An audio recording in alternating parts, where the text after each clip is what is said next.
a powerful tremor surged through the seas west of Ternate late in the evening, sending ripples across one of the most geologically tangled regions on Earth. Measured at a magnitude of 7.4, the event struck at precisely 22 hours, 48 minutes, and 13 seconds Coordinated Universal Time on the first day of April 2026. Its epicenter lay roughly 126 kilometers west, northwest of Kota Ternate, positioned at just over 1 degree north latitude and 126 degrees east longitude.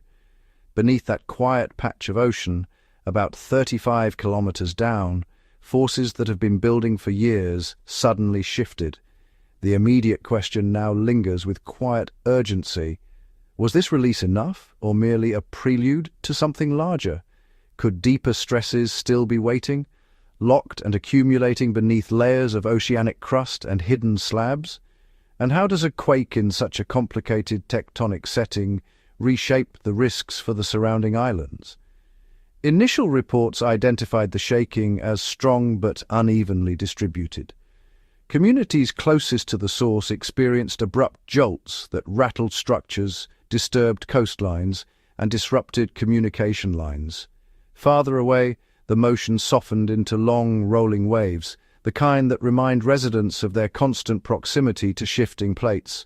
Unlike shallow, crustal earthquakes that tear directly through the upper layers, this event originated deeper, where one slab of earth presses into another in a slow but relentless descent. At a depth equivalent to roughly 115,000 feet, the rupture did not break the surface, but its energy still traveled efficiently through the surrounding rock. The mechanics behind this earthquake trace back to a reverse faulting motion. In simple terms, one section of the Earth's crust was forced upward over another, driven by compressional forces that dominate this part of Southeast Asia. The geometry of the fault suggests a moderate incline, dipping either toward the northwest or southeast, consistent with the broader pattern of seismic activity mapped across the region. Rather than occurring along a clean, well-defined boundary, the rupture took place within a tangled system of interacting plates and fragments. This distinction matters. In more familiar subduction zones, earthquakes often occur where one plate clearly dives beneath another at the surface. Here, the structure is far less straightforward. Beneath the Molucca Sea lies a hidden configuration that defies simple classification. The Halmahera slab, an inverted U-shaped mass of subducted crust, sits buried beneath the region without any visible surface trace. It has already been driven deep into the mantle, yet it continues to influence how stress is distributed above it.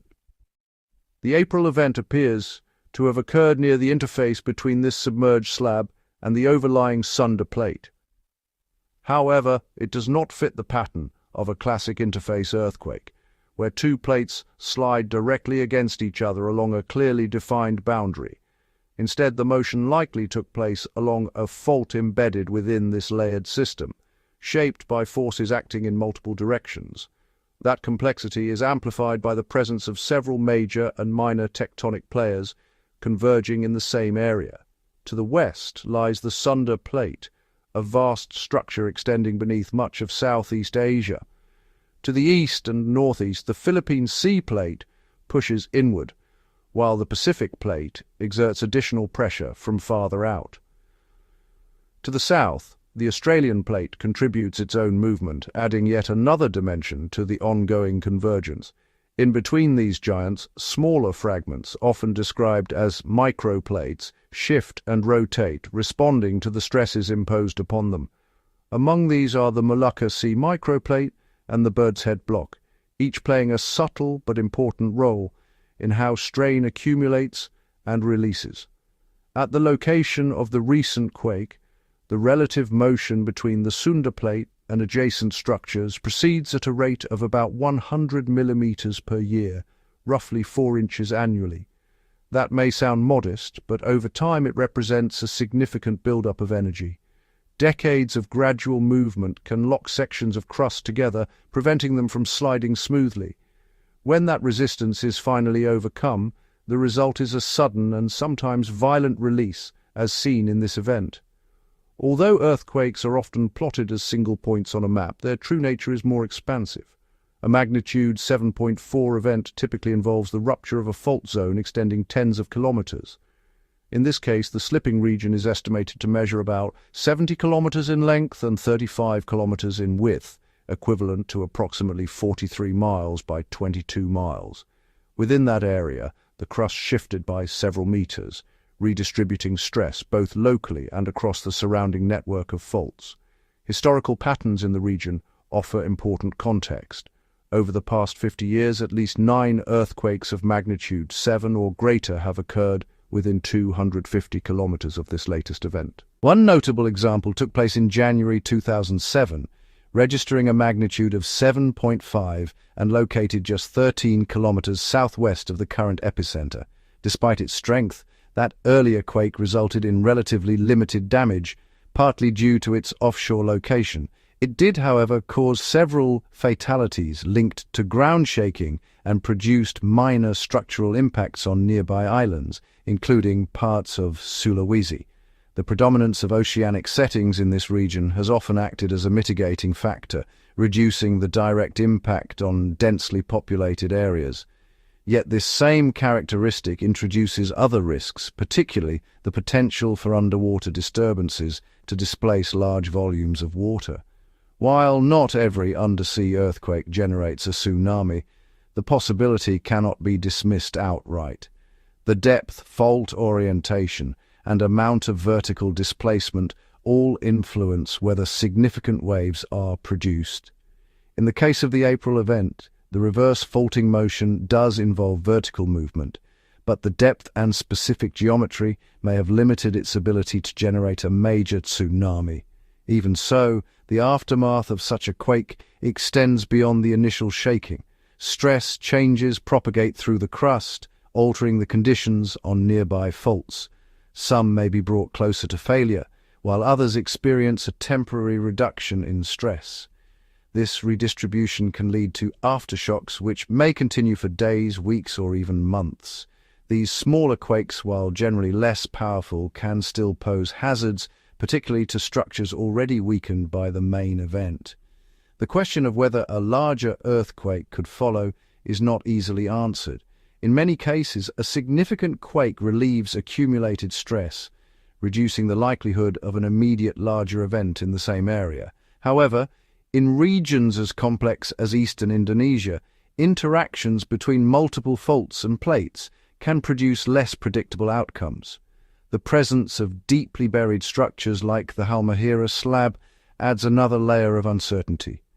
Because it lacks a surface expression, its behavior is inferred from seismic data rather than direct observation, leaving room for interpretation.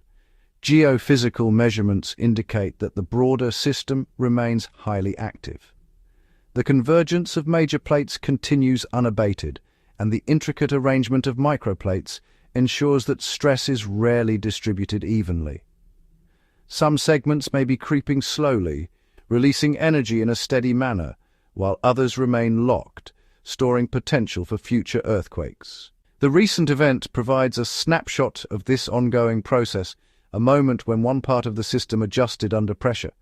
For the communities scattered across the surrounding islands, the experience serves as a reminder of their position within this dynamic environment.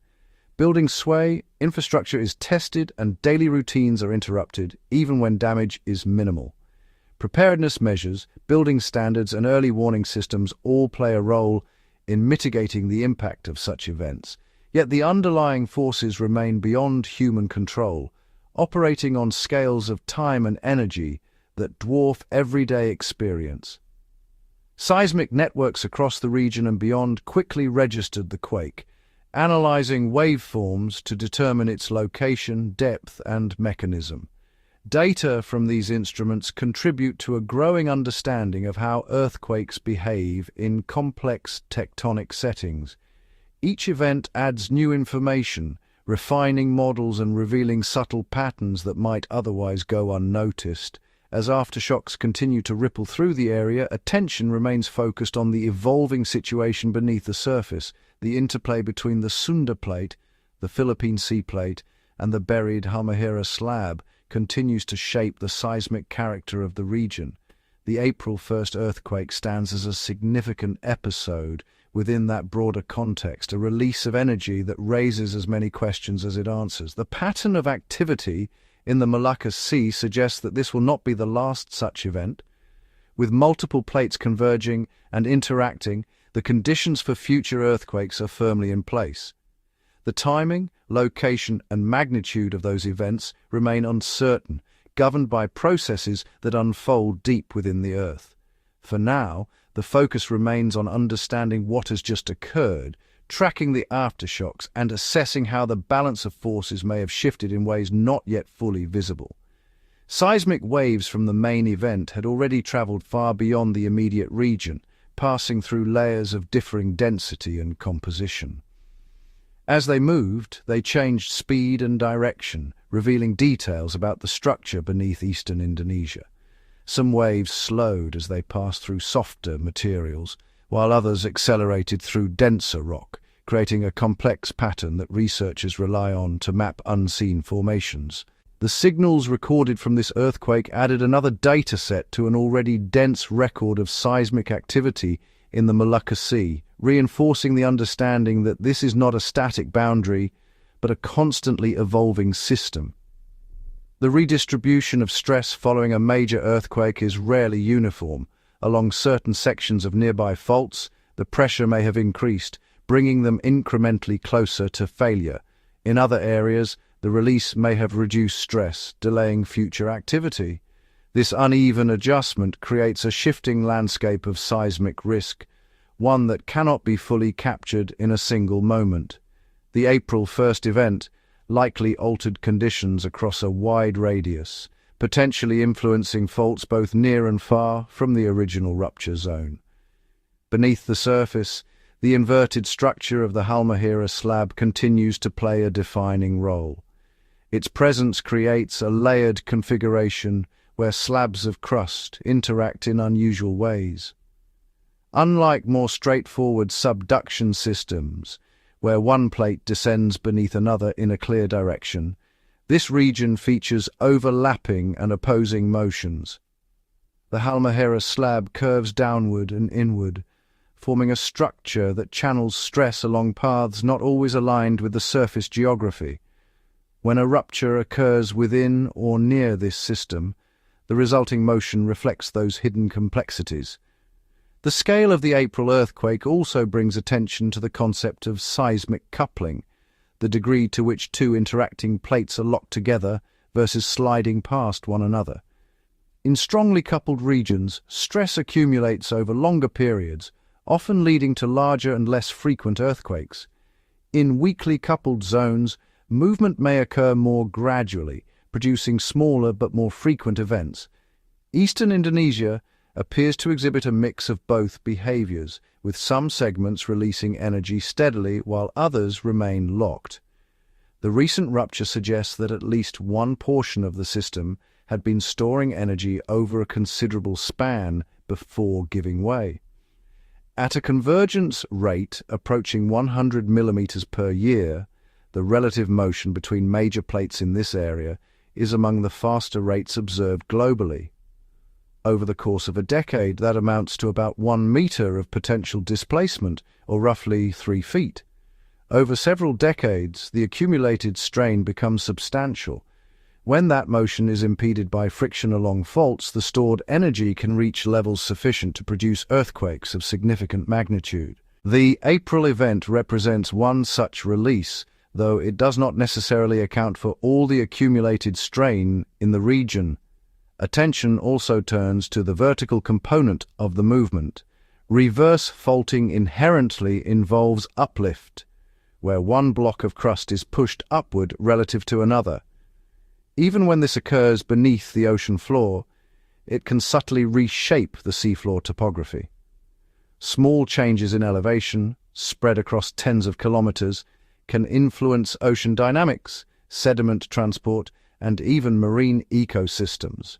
While these changes may not be immediately visible, they contribute to the long-term evolution of the seafloor landscape. In the absence of a major tsunami, focus shifts toward localized coastal effects. Minor sea level disturbances may have occurred, particularly in areas where underwater slopes were destabilized. Submarine landslides, though not always directly observed, can accompany strong seismic events and generate localized waves. These are typically smaller and more confined than large-scale tsunamis, but can still affect nearby shorelines. The complexity of the seabed in the Molucca Sea increases the likelihood of such localized responses, though their detection often depends on post-event surveys. On land, the pattern of shaking intensity varied according to distance, soil conditions, and structural resilience. Islands closer to the epicenter experienced sharper, more abrupt motion, while those farther away felt longer, rolling waves. Areas built on softer sediments tended to amplify the shaking, a phenomenon well documented in seismic studies.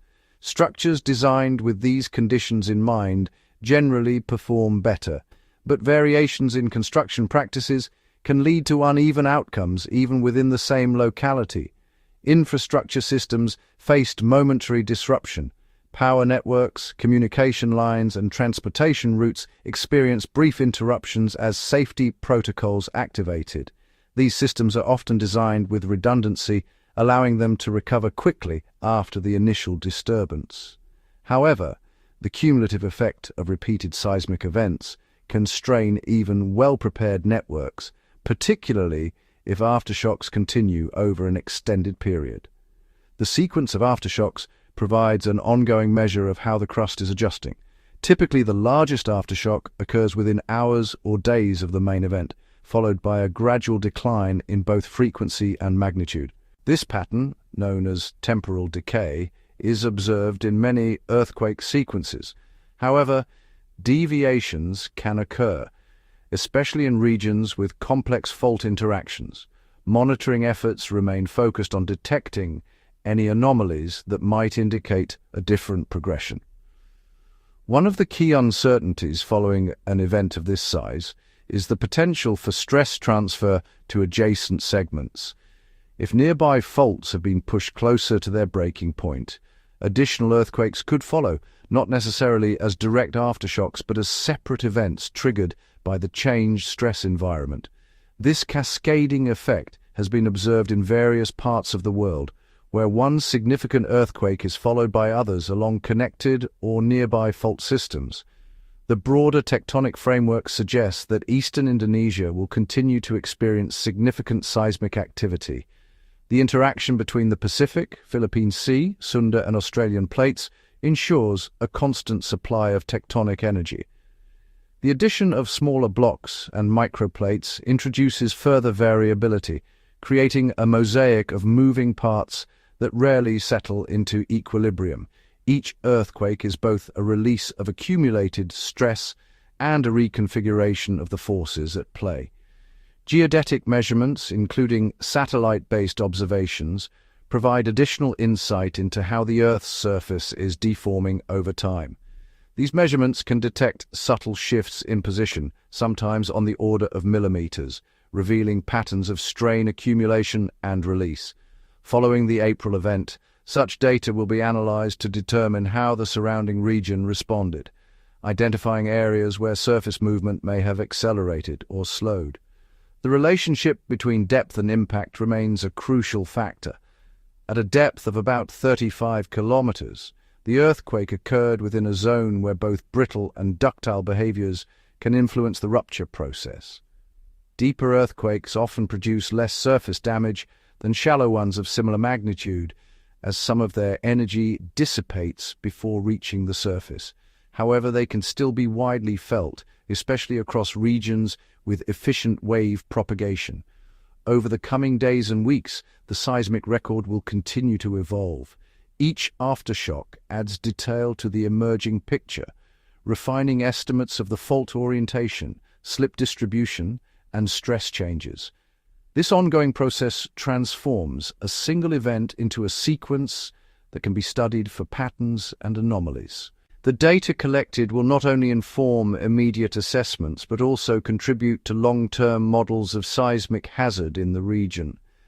The question of whether a larger disaster could follow remains open, shaped by probabilities rather than certainties. Statistical models indicate that the likelihood of a significantly larger earthquake immediately following a magnitude 7.4 event is relatively low, but not zero.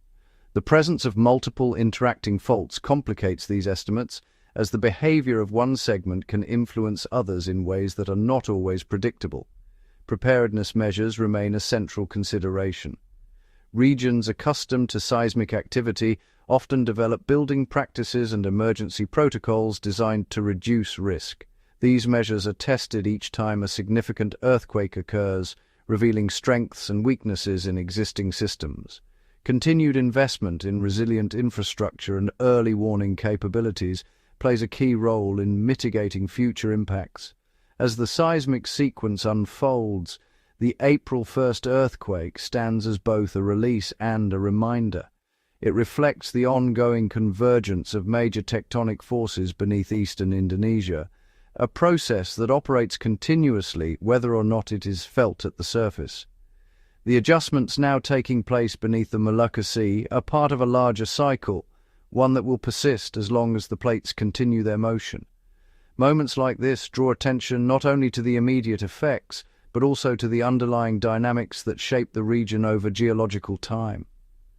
Layers of crust descend, bend, and interact, forming structures that influence where and how earthquakes occur. The hidden geometry of slabs, the shifting boundaries of plates, and the accumulation of strain all contribute to a system that is both intricate and active. And as awareness spreads beyond the affected region, the need for clear, accurate information becomes just as important as the science itself. Understanding the scale, the mechanisms, and the potential implications helps communities respond with clarity rather than uncertainty. If you found this video informative and want to stay updated on critical global events like this, make sure to like, share, and subscribe. Tap that hype icon to help this reach a wider audience so more people stay informed and prepared.